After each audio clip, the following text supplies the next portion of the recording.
2029 2034లోని రాష్ట్రంలో కాంగ్రెస్ ప్రభుత్వమే ఉంటది. ఎందుకు ఉంటది? దయచేసి చెప్తా ఉన్నా, కోమటిరెడ్డి వెంకటరెడ్డి గారు, మీరు సినిమా ఆటోగ్రఫీ మంత్రిగా ఉన్నారా, లేకపోతే రేవంత్ రెడ్డి ఉన్నాడా? తెలంగాణ ఇలా ఏర్పడ్డది అని అంటే మీరు కాదా? మీ తమ్ముడు కాదా? మీరు రాజీనామాలు చేసిరు కదా. బ్రదర్స్ అని అంటే కోమటిరెడ్డి బ్రదర్స్ అంటే ఒక హవా ఉండే, ఏమైపోయింది అదంతా? మీ మూలంగా కాదా? ఇటువంటి వ్యాఖ్యల వల్ల కాదా? మీ తమ్ముడికి మంత్రి పదం ఇస్తేనే నేను ఉంటా, లేకపోతే రాజీనామా చేస్తాను ఎందుకో మీరు బెదిరిస్తలేరు? ఎందుకు మీ చుట్టూ వాళ్ళ చేతుల్లో పెట్టిర్రు?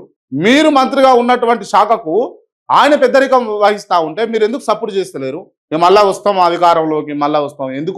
ఎందుకు వస్తారు? ఏం చేస్తారు? మీ ఇంట్లో ఉన్న తమ్ముడికి న్యాయం చేయలేకపోతున్నారు మీరు, వెంటనే మళ్ళా కోపంగానే. తప్పు కదండి. అధికారంలోకి వస్తారు అని అంటే ఏమిటికి వస్తారు? 2500 రూపాయలు ఇచ్చిరని వస్తారా, లేకపోతే తులం బంగారం ఇచ్చిరని వస్తారా, ఇచ్చిన 6 గ్యారెంటీలు ముమ్మాటికి అమలు చేసిరని వస్తారా? ఆర్టీసీ వాళ్ళు ఇలా సమ్మలు చేస్తా ఉన్నారు, ఆర్టీసీ వాళ్ళు బంధుకు పిలుపునిచ్చారు, వాళ్ళకి న్యాయం చేసినామని వస్తారా? రైతులకు అందరికీ కూడా మీరు సకాలంలో రైతు భరోసా ఇస్తున్నందుకు వస్తారా? దళితులకు దళిత బంధు ఇప్పటికీ కంటిన్యూ చేస్తున్నందుకు వస్తారా? బీసీలకు బీసీ బంధు ఇప్పటికీ కూడా కంటిన్యూ చేస్తున్నందుకు వస్తారా? జర్నలిస్టుల పైన కేసులు పెడుతున్నందుకు, జైల్లో వేస్తున్నందుకు వస్తారా మీరు అధికారంలోకి? ఎందుకు వస్తారు? ఎట్లా వస్తారు? దయచేసి చెప్తా ఉన్నా, వస్తారు. ఇప్పుడు చెప్పిన అన్ని మీరు సమర్థతతో, నిష్పక్షపాతంగా, పారదర్శకతతోటి, కమిషన్లకు ఆశపడకుండా, పర్సంటేజ్లకు ఆశపడకుండా మీరు ఎప్పుడైతే చేస్తారో అప్పుడు 2034 కాదు, శాశ్వతంగా కూడా మీరే అధికారంలో ఉంది. ఎస్, ఇవాళ మీరు గవర్నమెంట్ దవాఖానలో ఒక కార్పొరేట్ దవాఖాన ఎట్లుంటుందో గట్లనే రూపుదిద్ది చూపిరు. ఒకటి చూపిస్తా, నేను తిరుగుతా.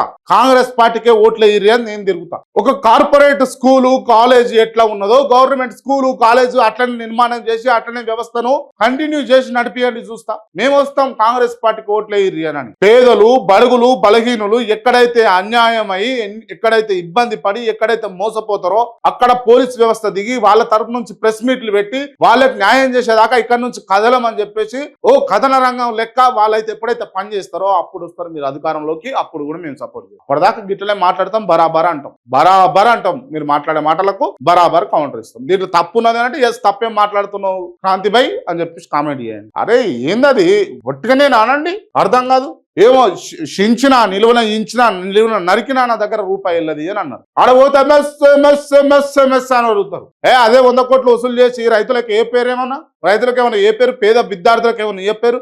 ఫీజు రియంబర్స్మెంట్లు ఏ పేరు? స్కాలర్షిప్లు పెంచపోయినరు. గైగావు మనతోటి బతికిపోయినాం మనం. ఫుట్బాల్ ప్లేయర్ రేవంత్ రెడ్డి కాబట్టి మెస్సీ వచ్చిండు. క్రికెట్ కూడా ఆడొస్తే సచిన్ వస్తాడు. నిజంగా చెప్తున్నా, క్రికెట్ కూడా ఆడనీకి వచ్చింది అనుకో, బాగా ఆడిందనుకో సచిన్ వస్తాడు. కబడ్డీ కూడా ఆడిననుకో రాహుల్ చౌదరా ఆయన వస్తాడు. ఇంకేమైనా ఉన్నాయి ఆటలు ఏమైనా ఉన్నాయి అనుకో, అన్ని ఆటలు ఆడగలితే ఈ చెస్ ఆడిననుకో ఆనంద్ ఆయన పేరు, ఆయన వస్తాడు. అందరు వస్తారు. ఇక మీకు ప్రతిభ ఎల్లుంటే అల్ల ఉన్నటువంటి పెద్దోళ్ళతోటి మీరు ఆడితే మీ ప్రతిభ పెరుగుతుంది అని మీరు అనుకుంటారు. కానీ ఇవన్నీ ప్రజాధనాన్ని వృధా చేసే ముచ్చట్లు. దయచేసి చెప్తా ఉన్నా, ఇవి మానుకొని ప్రజాపాలన మీద పేరు పెట్టిండ్రు కదా, ప్రజాపాలన.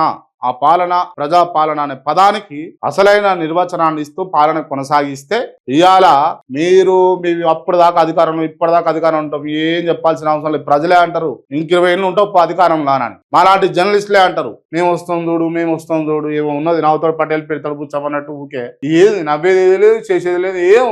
ఇవే ముసి నవ్వులు గవే ఉన్నాయి కానీ ఇవేం లేవు. ఇక కమిషన్లు, పర్సంటేజ్లు ఉన్నాయి అంతే. ప్రజాపాలన అంటే నేను ఒక విషయం చెప్తాబా, సింపుల్. ప్రజాపాలన అంటే ఫస్ట్ కావాల్సింది ఏం తెలుసా? కేసీఆర్ గడిని గులగొట్టినాను అన్నారు కదా, కేసీఆర్ గడి గురిపోయింది వాస్తవమే. కానీ రేవంత్ రెడ్డి గడి ఏర్పడ్డది, జూబ్లీ హిల్స్ లో ఏర్పడ్డది. కేసీఆర్ గడి ఇక్కడ బేగంపేట కాడ ఉండే, కానీ జూబ్లీ హిల్స్ లా బేగంపేట కాడ నన్న అటు ఇట్లా చూసుకుంటూ పోయేటట్టు ఉండే. ఇట్లా రోడ్ మీకు వెళ్ళి అగో వెళ్తాడా కేసీఆర్ అని ఇట్లా బండి నడుపుకుంటా ఇట్లా జర్ర నిక్కిత కనబడతాడా అని చూస్తుండే. ఆ జూబ్లీ హిల్స్ తోవల పెద్దమ్మ గుడి కాంచెలు ముంగటి పోతే పోలీసు వాళ్ళు ఆపుతారు.